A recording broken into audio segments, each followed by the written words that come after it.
Bismillahirrahmanirrahim. Assalamu alaikum viewers. We are living in the age of narratives. We are ruled by narratives. Narratives are so well constructed and communicated, so we are unable to understand what is a myth and what is a reality. So we cannot distinguish between lie and the truth. So different countries and different groups, they are building their narrative to create their own image or to damage the image of other countries or damage the image of other business groups. So that's why as DailyMumtaz Digital, we have designed this program. We will try to decode the narratives to know what is a reality. So to know what is a myth, what is a lie and what is a truth. But we will do in a language which can be understood by the common citizen, a language which can be understood by the learned, educated people of Pakistan or the world community. For that purpose, today we have a very distinguished guest with us. He is a very dynamic person, although he is a career diplomat. But apart from career diplomats, he is very dynamic. He knows the narrative building things very well, and he always preferred to talk truth and facts. That's why we invited him.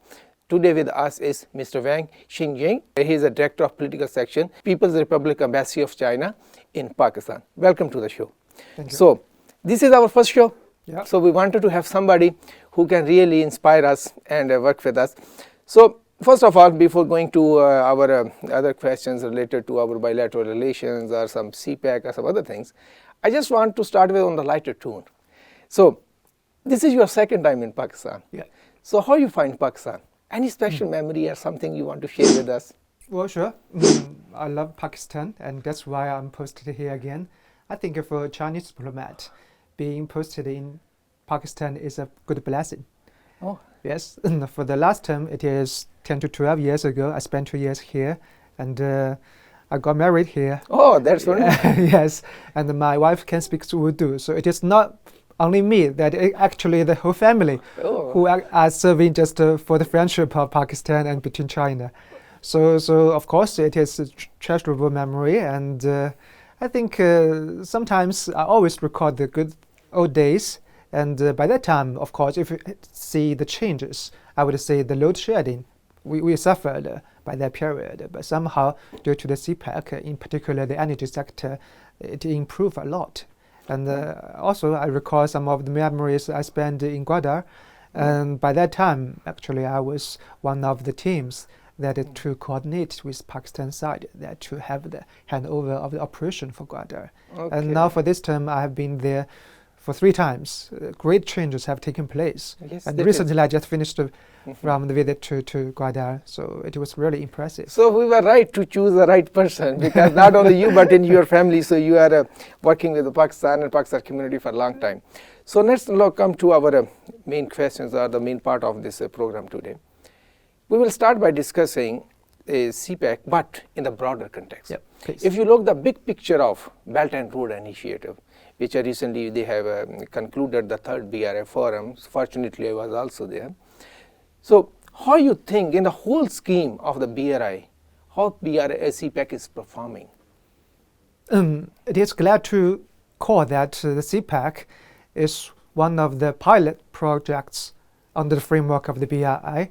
Actually, the BRI has been launched for 10 years, and so is the CPEC. So it is the early harvest project Yes. in this context. And it also shows the importance Chinese government attach with the Pakistan. That's true. Whenever we have initiated some good campaigns, I think we should not always just have the Pakistan as a priority. And during these 10 years of development, we have witnessed a comprehensive development of the CPEC for the first phase. And that makes us, being the Chinese diplomat to Pakistan, very proud to say, always to talk our colleagues, saying how much progress we have made in different sectors. By that time, initially it is only 1+4 that will focus on the Gwadar industry and the energy infrastructure. Now the JWG, the working groups, has extended to 11, altogether 11, which means now the CPEC is not only just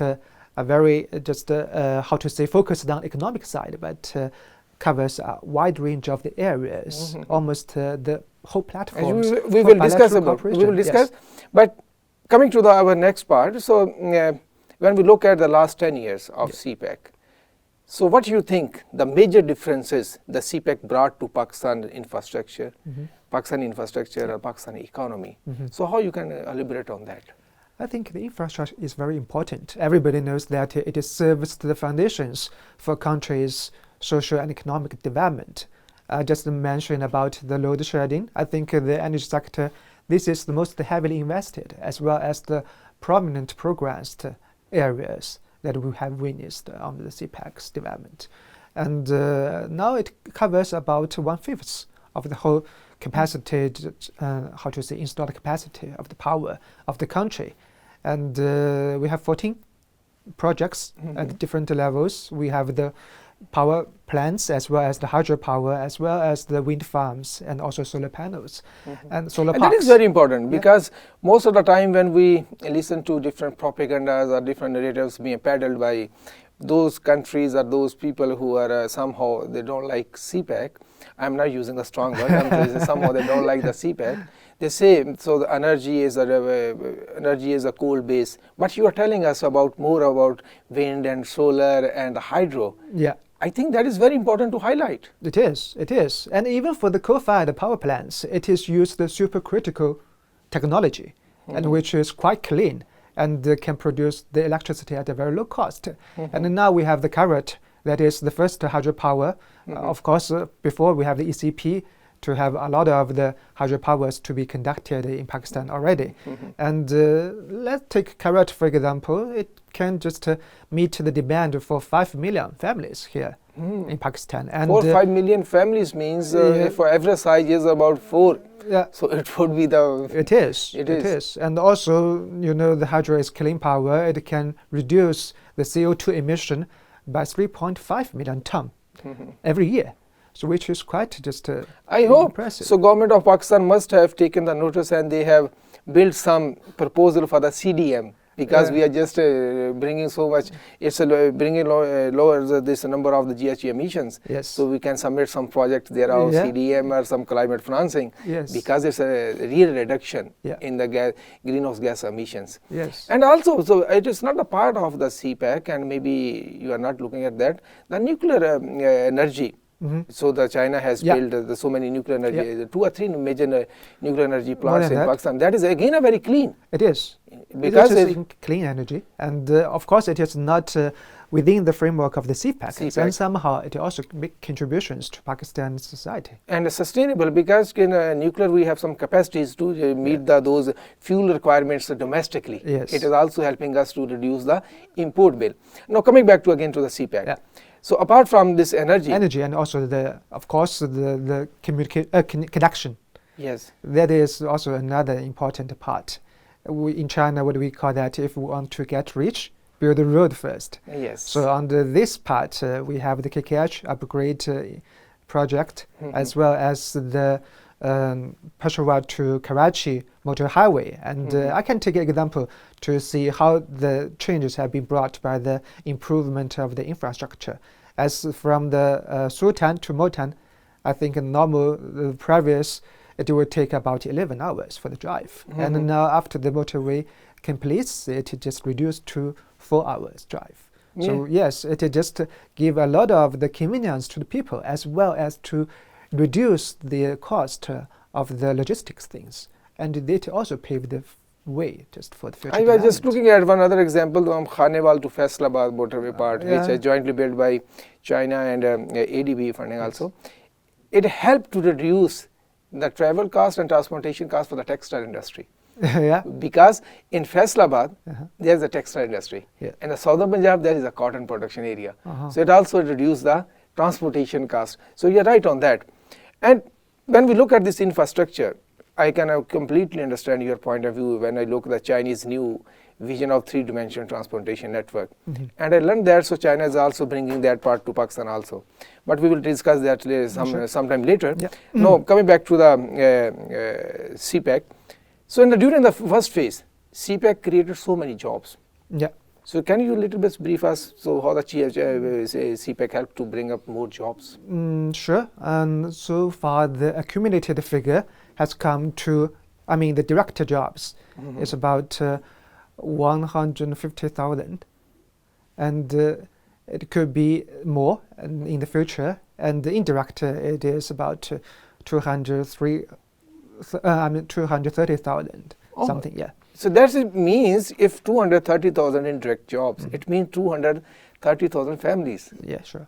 Because so those families who are coming And for a job. it is just a rough idea. And when it comes to individuals, you will be also impressed by these stories. For example, in Tar, the Tar coal. Yes, we also help to train the women drivers, and they can also learn the livings for the families. I am sure that will be very difficult. It is. Because that is a very backward area. But it sends a very positive signal and can serve as good models for the female employment. Yes, and every year we also will reward some of the outstanding Pakistani employees, and we have seen their success stories, which is really encouraging. Oh, that's good. That's good. So now coming towards our concluding part. Yeah. So there are one thing I want to ask you. We have a very good experience of the first phase of CPEC. Now we have entered the second phase. So what you see? So how we can further improve the implementation efficiency? The efficiency, I would say, of course, it is clear that each government and have attached great importance to that. Previously, we have seen the setup of the CPEC authority, and then now we also witnessed the setup of the SFC. And of course, when it comes to this CPEC, I think the Pakistani government also give some fast tracks and try to serve as one window service to facilitate for all the relevant procedures. And we really just appreciate for that.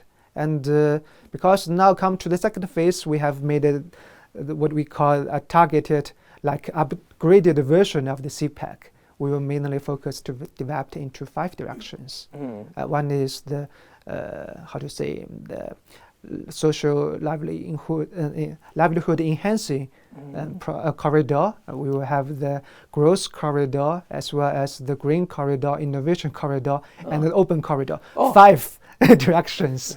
So I think that is a very important for our audience, because we only know one corridor, that's the China-Pakistan economic corridor. Yes. But now you're talking about livelihood. That is very important. Social corridor, then innovation. Yes. And then innovation also. I said you were talking about the openness. That's when new parties can join. Yeah, third party, and it's open and inclusive.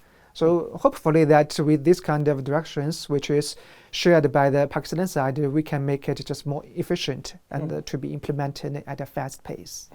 You're talking about innovation. Yeah. And I personally know you, so you always talk about the youth, because innovation is somehow related to the youth. So how you see the Pakistani youth is carrying a message of CPEC or further strengthening the relationship? Well, of course, the young generation plans the future, and when it comes to the development, they are the pillars. And we would expect they will have a better understanding for the CPEC. And this is also this program serves the purpose. Yes. And I would say that at this current stage, the world is undergoing profound changes, what we Chinese call changes unseen for a century. Yes. And sometimes it is ups and downs. We witness the turmoils and sometimes the security concerns. Of course, we know the obvious reasons, but meanwhile, we would suggest they to stay calm and also be cool-headed. They should have independent thinking and try to get the real answers through facts and figures. And the more they will learn from the CPEC, I think the more support they will render to CPEC, and also the more willingness they will join to also make their contributions for the CPEC. I think that is a very good advice to the young people. Stay calm, try to concentrate on facts and figures, try to analyze themselves rather than just go to the other outlets just to find some statements. Focus on data and focus on facts and figures. So that is, I think, the really good advice to the youth. And I'm also happy to know that the China Embassy is doing a wonderful job for the scholarships and promoting the youth role between Pakistan and China. So can you give us some example where the China Embassy is supporting the Pakistani youth to travel to China or get benefit from the education or something else? Yes, of course. The Chinese government actually they open for Pakistan students to apply for the government-sponsored scholarships, and so far we have altogether, I would say, more than 30,000 Pakistani students. 30,000? Yes, in China, which is really just astonishing figure. Yes. A lot more than expected, and it will be just included every year and year on year. And somehow we also provide the ambassador scholarships. In our Consulate General, they also have their Consulate General scholarships. I never heard about that. Look, I work so closely, but these are very important information, I think. It is, because with limited resources, it could not be that widely covered, but somehow we will try our best. And meanwhile, we also try to, encourage the Pakistani friends to do it with the same directions, so as we can see some programs has already been set up to help Pakistani young generation to understand China as well as the CPEC. And we also organize some of the Z generation to visit Pakistan. And recently we just finished one, and I had a so bringing youth from China? Yes, representative from different sectors of the youth and to visit China. And that is very important. It is. So you are bringing youth from education, from entrepreneurs and these things. Entrepreneurs, and yes, they were just impressed by the changes taking place in China.